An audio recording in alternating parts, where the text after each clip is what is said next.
de Colossenses, versículo 13 e 14, vamos ser um pouquinho breve. Vamos ler a palavra de Deus.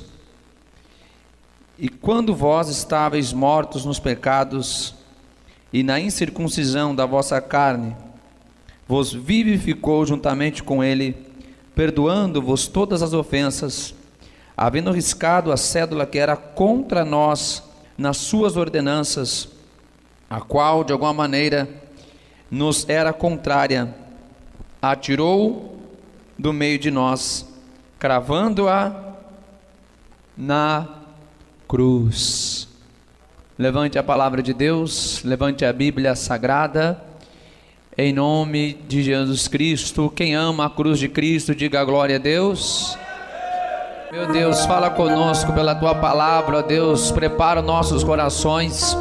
Meu Deus, em nome de Jesus Cristo, queremos entender a Sua palavra, meu Pai, em nome de Jesus, em nome de Jesus. Amém. Toma o teu assento, por favor, e aplaude a Jesus com bastante alegria. Isso, dá o teu melhor para Jesus. Isso, mais alegre, mais alegre, mais alegre.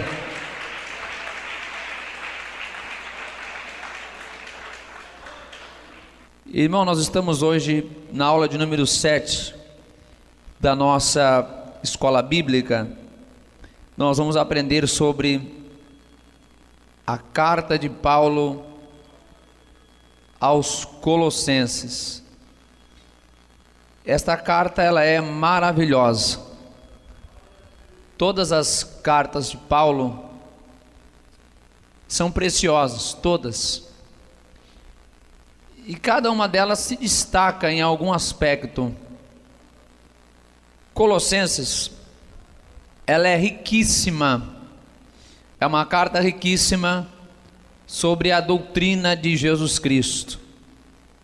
O apóstolo Paulo destaca a supremacia e a suficiência de Cristo dentro desta carta. E isso a gente vê com uma excelência tão grande, não vista talvez em nenhuma outra parte da Bíblia Sagrada, principalmente no capítulo 1.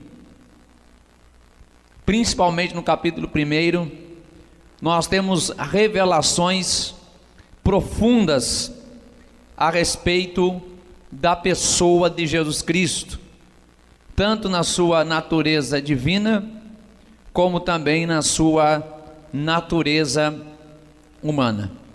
Aqui nesta carta nós vemos que Cristo, ele está no controle de tudo.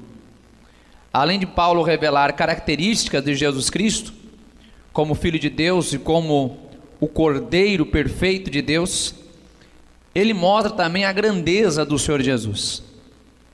Até porque, para que o sacrifício de Jesus Cristo tivesse valor, tivesse importância, Paulo vai mostrar, vai revelar que não foi um sacrifício qualquer, não foi uma pessoa qualquer que morreu na cruz, não foi um anjo de quinta categoria, não foi um servo comum, não foi, vamos dizer assim, alguém que estava sobrando lá no céu, e que Deus falou, vai você lá para morrer por este povo que não vale nada mesmo? Porque a gente não valia nada não, sabe disso, né? Sem Cristo a gente não vale nada mesmo. Mas Paulo vai revelar que o sacrifício apresentado pelos nossos pecados é do próprio Deus, Jesus Cristo, a imagem perfeita de Deus, e que Paulo vai dizer que foi do agrado de Deus que nele habitasse toda a plenitude da divindade. Esse sacrifício, repito, não foi um sacrifício qualquer. O melhor que Deus poderia apresentar para nós, Ele apresentou. Não tinha ninguém melhor do que Jesus Cristo para morrer na cruz por mim e por você. Aqui nesta epístola temos textos doutrinários que nos dão bases para combater as heresias, que não são novidades e não são coisas de hoje apenas, sempre existiram e sempre vão existir. Temos 3 objetivos: entender a importância dos ensinos contidos na carta aos Colossenses. São muito importantes esses ensinos. Em segundo lugar, vamos conhecer as heresias que existiam na igreja de Colossos, e eram muitas heresias. Em terceiro lugar, vamos compreender a supremacia de Jesus Cristo.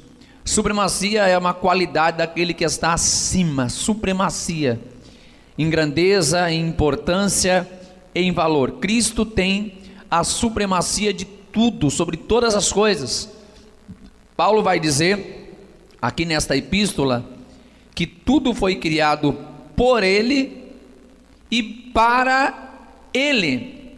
Ele é o meio da criação, a razão da criação, e é também o alvo de toda a criação.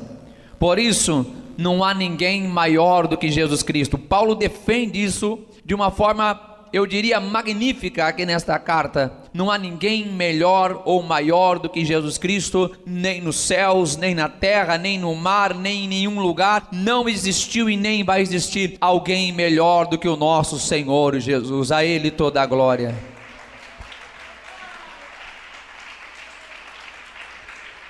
Temos aqui uma curiosidade em nosso manual bíblico, que no mesmo período em que Paulo estava escrevendo esta carta aos Colossenses, houve ali um grande terremoto, que provocou praticamente a destruição de quase toda a cidade de Colossos. Vamos para a nossa leitura bíblica em classe, capítulo 1, versículos 19 ao 23, diz assim a palavra de Deus. Olha só a profundidade do que Paulo vai revelar aqui sobre Jesus Cristo, aqui nesses versículos. Se bem que o que a gente vai ler aqui do versículo 19 em diante, pega só o finalzinho do discurso de Paulo sobre a supremacia de Cristo. Na verdade, ele começa o capítulo todo falando sobre a grandeza de Jesus. Depois você lê com calma lá na sua casa. Mas vamos ver aqui, a partir do versículo 19, só a cereja do bolo. Porque foi do agrado do Pai que toda a plenitude nele habitasse, e que, havendo por ele feito a paz, pelo sangue da sua cruz, por meio dele reconciliasse consigo mesmo todas as coisas, tanto as que estão na terra, como as que estão nos céus. A vós também, que noutro tempo eres estranhos e inimigos no entendimento, pelas vossas obras más, agora contudo vos reconciliou, no corpo da sua carne, pela morte, para perante ele vos apresentar santos e irrepreensíveis e inculpáveis, se na verdade permanecerdes fundados e firmes na fé, não vos moverdes da esperança do evangelho que tendes ouvido, o qual foi pregado a toda a criatura que há debaixo do céu, e do qual eu, Paulo, estou feito ministro. Paulo fala aqui da grandeza de Jesus Cristo, daquele que pelo agrado do Pai teve toda a plenitude da grandeza divina sobre ele, e que por ele, pelo seu sangue, pelo sangue puro, sangue vivo, fomos reconciliados, e que permanecemos debaixo desta reconciliação, enquanto nós estamos vivendo pela esperança dele, pela fé que existe apenas nele. O sacrifício de Cristo foi perfeito para nos salvar. Já disse, não havia ninguém melhor do que Jesus para morrer na cruz. O sacrifício dele é eficaz para salvar toda a humanidade, ninguém mais poderoso do que o Senhor Jesus. Contudo, a eficácia deste sangue, desse sacrifício, acontece em nós, enquanto permanecemos em Jesus. Há alguns que defendem aquela doutrina do salvo uma vez, salvo para sempre, ou alguma coisa semelhante.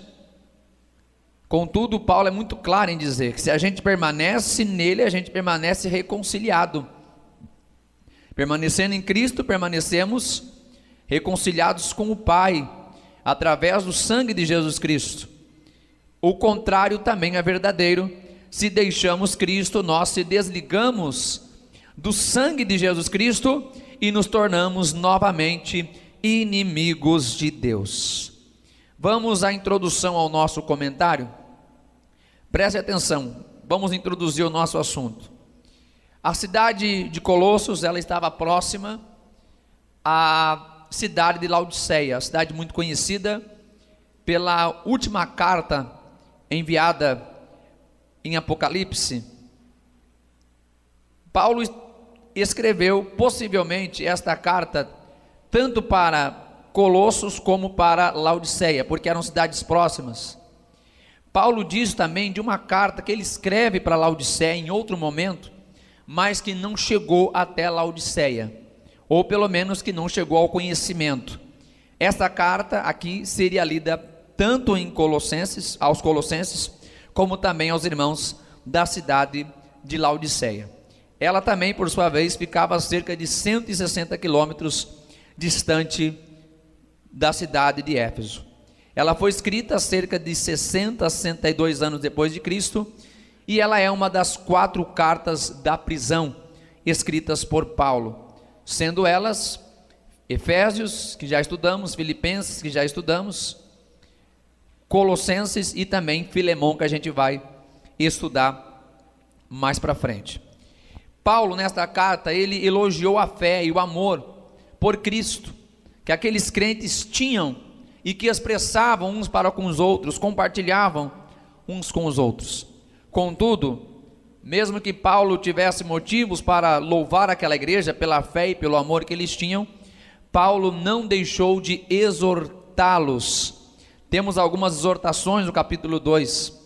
Capítulo 2, versículo 4, versículo 8, versículo 16 e versículo 18. Paulo vai exortá-los também severamente, porque o pai que ama é o pai que educa. Até Deus é um pai que nos educa, não é assim? A Bíblia fala que ele açoita a quem ele ama, disciplina a quem ele tem por filho. Paulo amava aquela igreja, tinha boas obras, era uma igreja de fé, era uma igreja de amor, mas que precisava corrigir algumas coisas. Quem ama ser corrigido por Deus, diga glória a Deus. Enquanto ele está nos corrigindo é porque ele nos ama. Se Deus parar de corrigir a gente, é melhor a gente ficar preocupado. Se a gente não receber mais correção nenhuma de Deus, é para a gente ficar preocupado, porque enquanto ele nos corrige é porque ainda a gente tem jeito de consertar.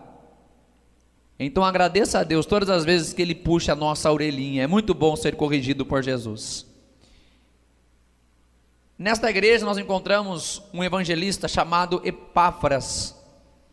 Epáfras, apesar de ser desconhecido, mas ele teve um trabalho muito importante. Eu já disse isso muitas vezes. As pessoas hoje em dia se preocupam mais em ser conhecidas, quando que na verdade a fama não é tão importante quanto ao trabalho que a gente faz. O mais importante é o valor do trabalho que a gente faz, e não se a gente vai ficar famoso ou importante por aquilo que a gente faz.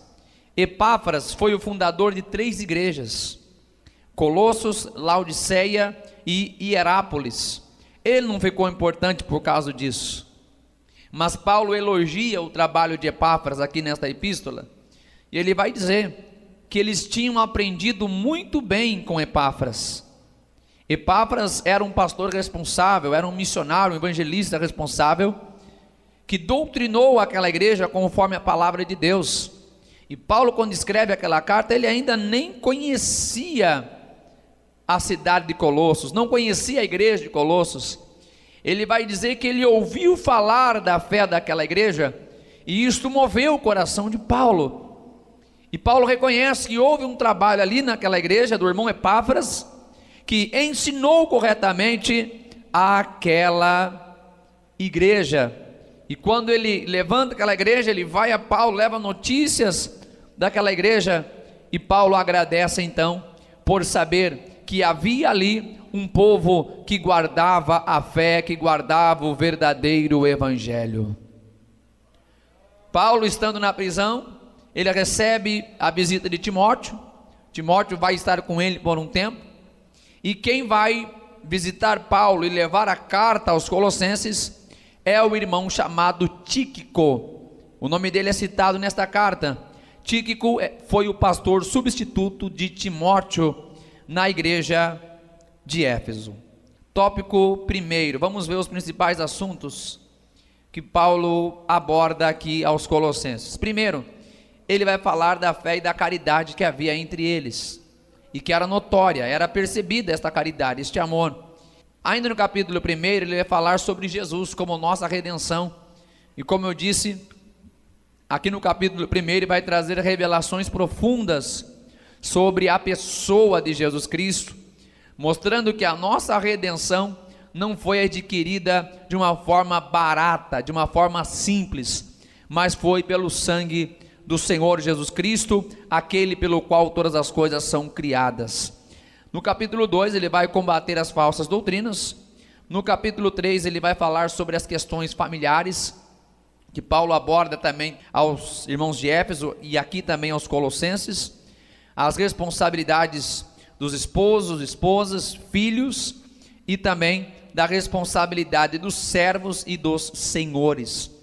No capítulo 4 ele ora e também fala da sabedoria divina, e por fim encerra com suas saudações finais. Tópico de número 2, quais problemas encontrados na igreja Colossos? Os problemas encontrados nesta igreja eram semelhantes aos problemas de Éfeso, Corinto e também da Galácia. Tínhamos ali pelo menos 4 problemas principais. Primeiro, o paganismo. O povo estava misturando o santo com o profano, misturando as coisas de Deus com imoralidade. Em segundo lugar, segundo grande problema que havia ali, que aqueles irmãos estavam meio envolvidos com a astrologia, estavam meio que misturando o espiritual com aquilo que alguns chamam de até de ciência, mas na verdade é magia, astrologia. Eles estavam se envolvendo com essas questões e colocando dentro da igreja, confundindo espiritualidade com magia. Nós cremos no poder de Deus, cremos em cura, cremos em libertação, mas tudo isso acontece no contexto bíblico e no nome de Jesus Cristo.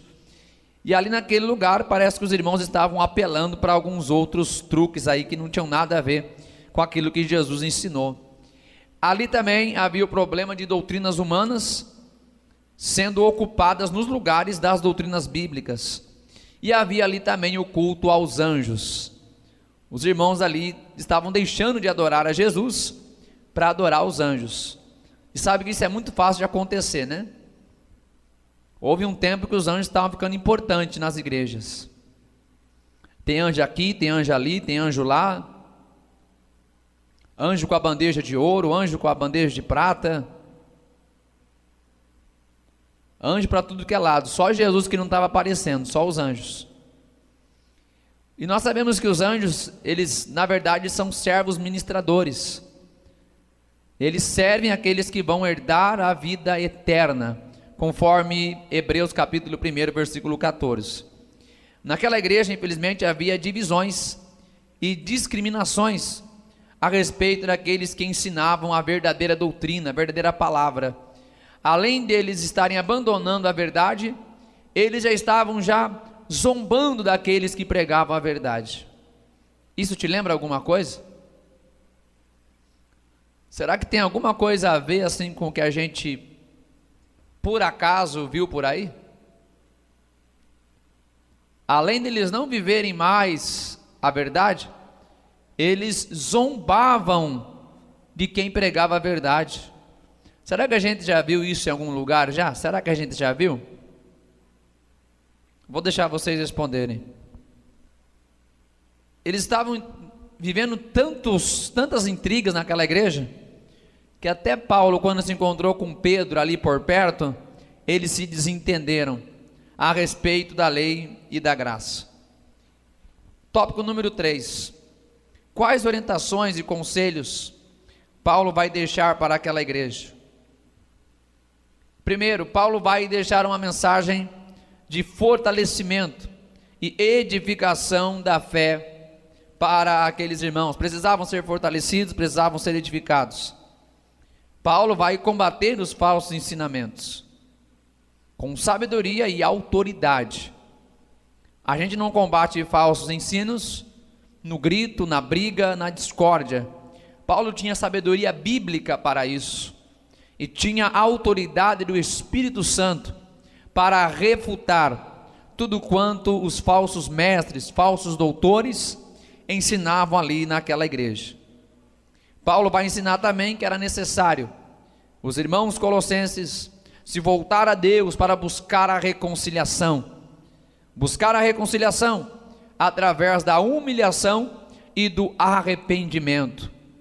Apesar de ser uma igreja que amava a Deus, uma igreja que tinha fé, mas devido às falsas sementes que estavam sendo semeadas ali, eles estavam se distanciando de Deus, estavam se afastando de Deus.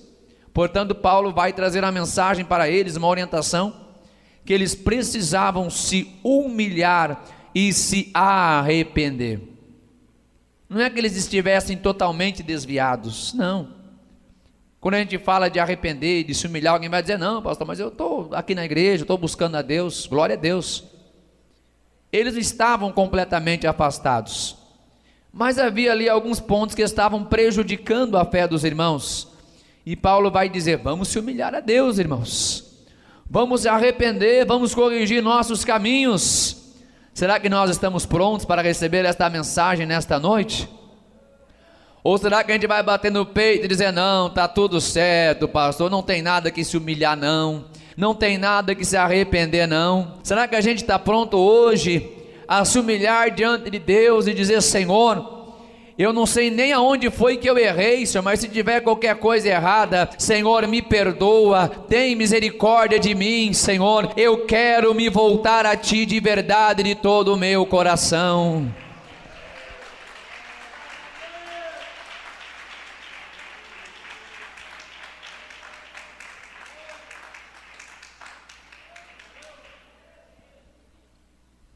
E Paulo vai trazer ainda mais alguns conselhos, muitos conselhos. Vamos falar brevemente aqui sobre cada um. No capítulo 1, versículo 9, Paulo vai pedir que aquela igreja se enchesse do conhecimento de Deus, sabedoria e inteligência espiritual. Conhecimento e sabedoria espiritual que vem de Deus. No versículo 10 do capítulo 1, Paulo vai orientá-los para que andassem dignamente diante do Senhor, frutificando em toda boa obra. No capítulo 2, versículo 8, ele vai dizer que eles tomassem cuidado para não serem enganados.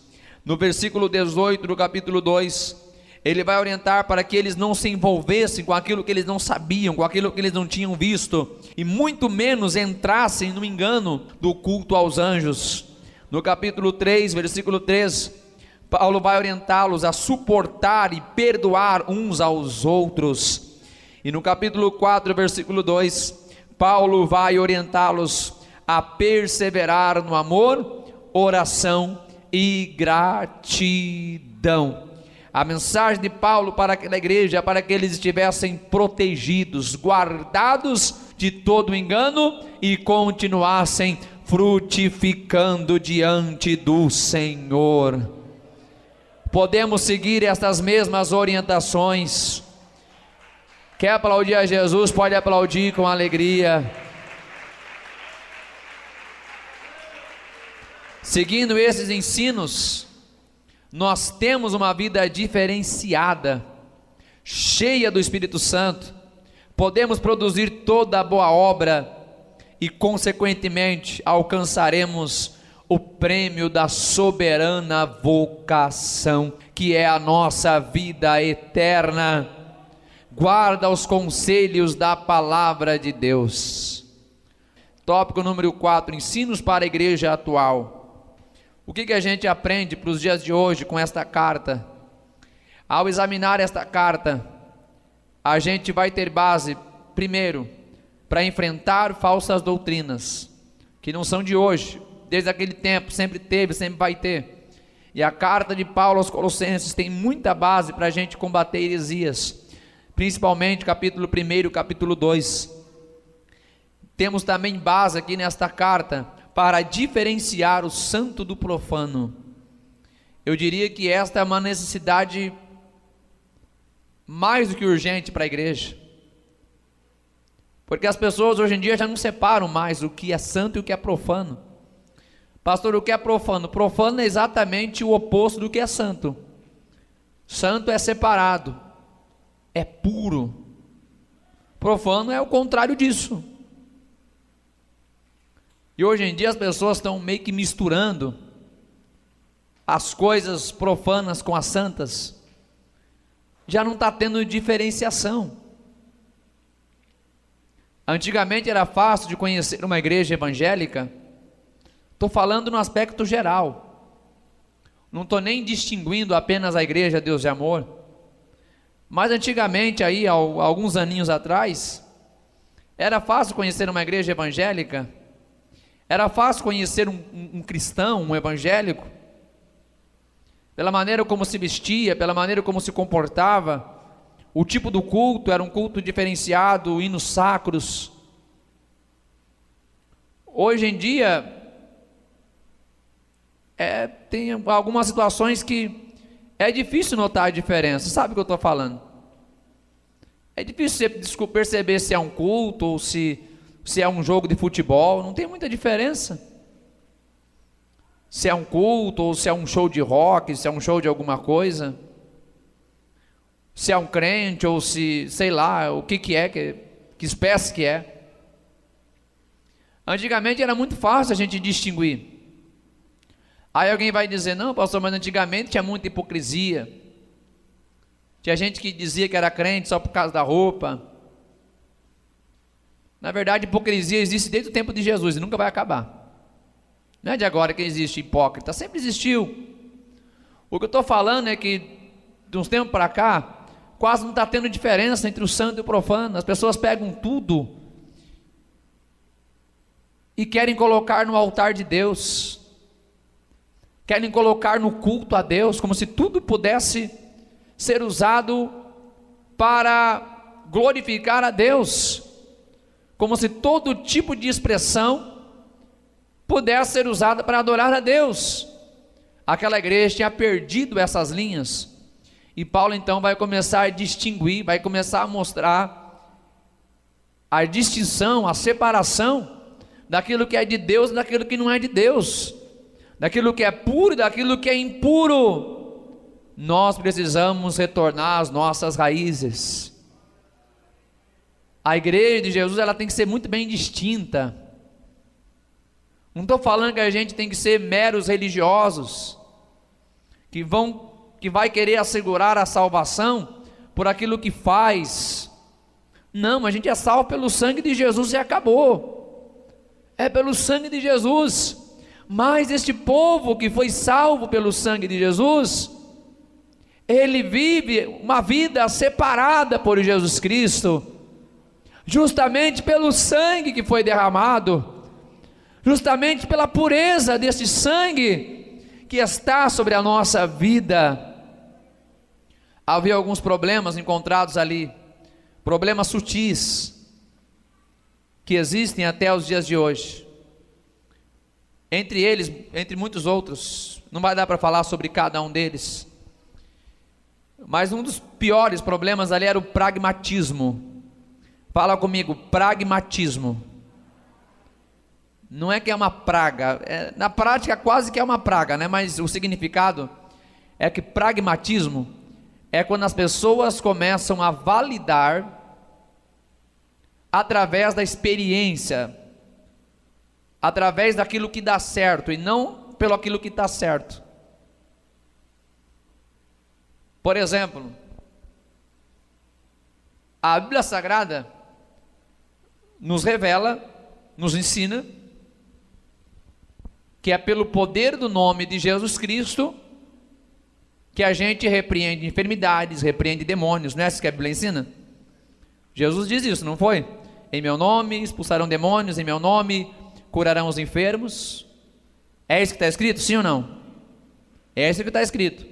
Aí chega alguém lá e diz: olha, eu vou curar vocês diferente hoje aqui, através da água consagrada. Quem entrar debaixo dessa água aqui, ó, vai ser curado. Aí a pessoa entra debaixo da água, é curada e diz: funcionou. Aí vai dizer: é de Deus, porque funcionou. Quem está me entendendo, diga glória a Deus. Isso chama-se pragmatismo. As pessoas validarem pela experiência, dizer: não, deu certo. O pastor estava vendendo lá a rosa ungida, estava vendendo o cajado de Elias, estava vendendo a água consagrada no Monte Horebe, e curou. Pragmatismo, tentando aprovar algo antibíblico através da experiência. Mas não tem nada que possa contrariar a Bíblia Sagrada. A nossa base é a Bíblia. É a Bíblia, acabou, não importa o que está dando certo. Tem um monte de coisa que dá certo aí, não é de Deus. É pragmatismo. Deu certo, então é de Deus. Não é. Ah, pastor, colocaram um manto lá e quem entrasse debaixo ia ser curado. Pragmatismo. O pastor falou que quem tocasse na gravata dele ia ser curado. Pragmatismo. Não, pastor, mas curou. Mas o que a Bíblia fala? É no nome de Jesus. Ah, pastor, mas o apóstolo Paulo diz que pelos lenços dele curava. E você é apóstolo Paulo? O apóstolo Paulo foi apedrejado. O apóstolo Paulo morreu e ressuscitou. O apóstolo Paulo quer ser Paulo? Então seja Paulo então. O que a Bíblia mandou a gente fazer é curar no nome de Jesus. Pronto. É repreender a enfermidade, é repreender demônio em nome de Jesus. Mas esse povo, ele quer fazer espetáculo, está entendendo? Não basta acontecer o milagre e o nome de Jesus ser glorificado. Quer aparecer, quer inventar moda, quer tirar dinheiro das pessoas. Isso chama-se pragmatismo. Enfim, havia muitos problemas ali e Paulo vai repreender. Estavam desprezando a verdade, desprezavam o ensino bíblico, queriam mais entretenimento. A pregação já não era mais uma pregação bíblica, era uma pregação emocional.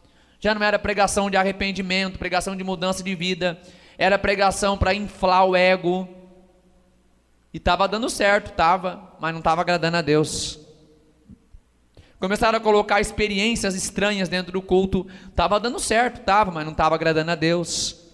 A nossa preocupação não é se vai dar certo ou não vai dar, é se vai agradar a Deus ou não vai.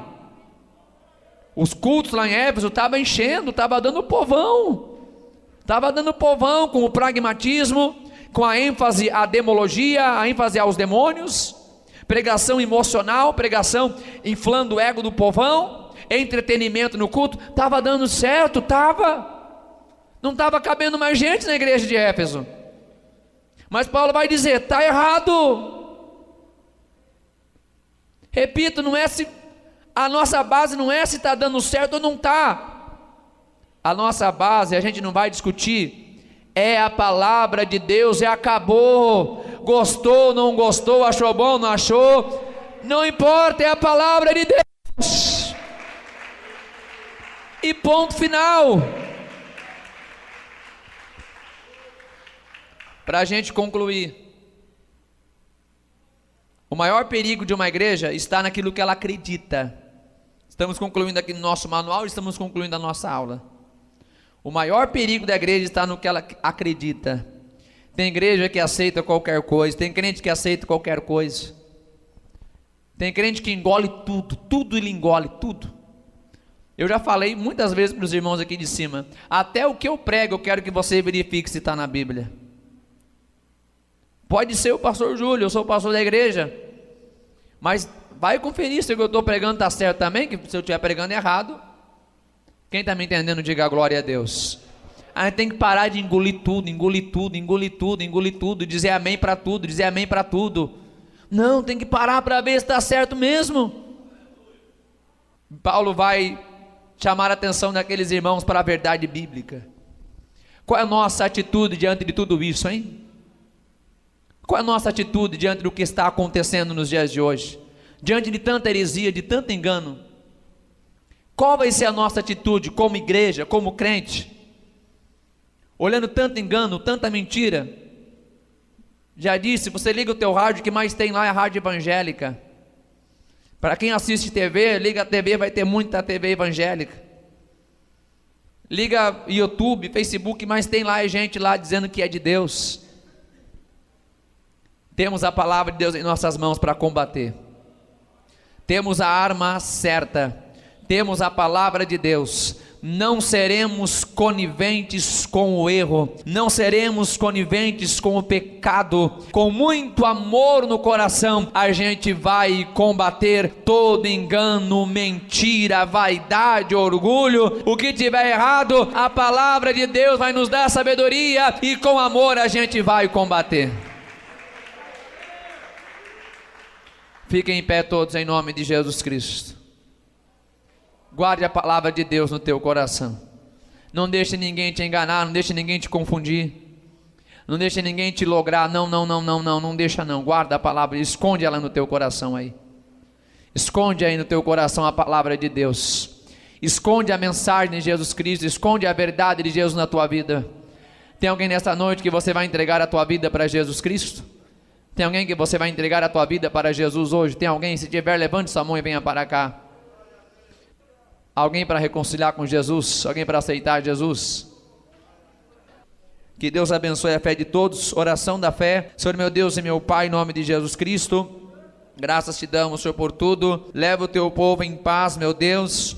Dá o grande livramento, meu Deus, da grande vitória. Pedimos, meu Pai, em nome de Jesus Cristo, venha multiplicar, ó Deus, na vida, na saúde do seu povo. Senhor, em nome de Jesus, abençoa poderosamente, meu Pai, a cada irmão que esteve conosco, ó Pai, neste culto doutrinário. Leva em paz, meu Deus, em nome de Jesus. Leva em paz, meu Pai, leva em paz, protege em tuas mãos, guarda poderosamente, Senhor, dá o livramento, da saúde. Olha aqueles que estão enfermos, meu Pai, venha proteger, venha guardar, meu Deus. Em nome de Jesus, alcança os hospitais, aqueles que estão, Pai, internados, dá o livramento da saúde, meu Pai, guarda o teu povo, meu Deus, dá o livramento. Graças te dou, meu Pai, por esta oportunidade de estar na tua casa, Pai, nesta noite, juntamente com a tua igreja, juntamente com o teu povo, meu Deus, dai o livramento, ó Deus, guarda de todo mal, Senhor, meu Deus, confirma a tua graça, em nome de nosso Senhor e Salvador